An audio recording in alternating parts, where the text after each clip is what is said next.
കുറിച്ചിത്താനം കാര്യപ്പടവത്ത് കാവിലെ കുംഭഭരണി മഹോത്സവത്തിന്റെ നോട്ടീസ് പ്രകാശനം മുൻ ഗുരുവായൂർ മേൽശാന്തി ഡോക്ടർ തോട്ടം ശിവകരൻ നമ്പൂതിരി നിർവഹിച്ചു.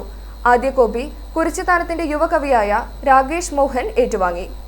ചടങ്ങിൽ ഉത്സവ committee president Avinkumar Mannullil, secretary Anoop C, ക്ഷേത്ര ഊരായ്മ പ്രതിനിധി Sreejesh Namboothiri, ward member Mamatha Harikumar, vice പ്രസിഡന്റുമാരായ കുമാരൻ ഇടയാടിയിൽ, ശ്രീജ അനിൽ, ജോയിന്റ് സെക്രട്ടറിമാരായ ഷാജി മേറ്റപ്പള്ളിയിൽ, ശിവരാമൻ നായർ, ഖജാൻജിമാരായ Suresh T C, Abhijith Aji, joint കൺവീനർമാരായ Jayan Kallingil, Ananthakrishnan, programme committee convener Babu Alath, finance committee convener Jayan, publicity convener Chandran, ദീപക്കാഴ്ച കൺവീനർ അഭിനവ്, മാതൃസമിതി സെക്രട്ടറി ദയാജ്യോതി, പറയാനി ദേശപ്രതിനിധികൾ, മണ്ണക്കനാട് ദേശപ്രതിനിധികൾ, പെരുന്താനം ദേശപ്രതിനിധികൾ, മാതൃസമിതി അംഗങ്ങൾ, മറ്റ് കമ്മിറ്റി അംഗങ്ങൾ, ഭക്തജനങ്ങളും പങ്കെടുത്തു.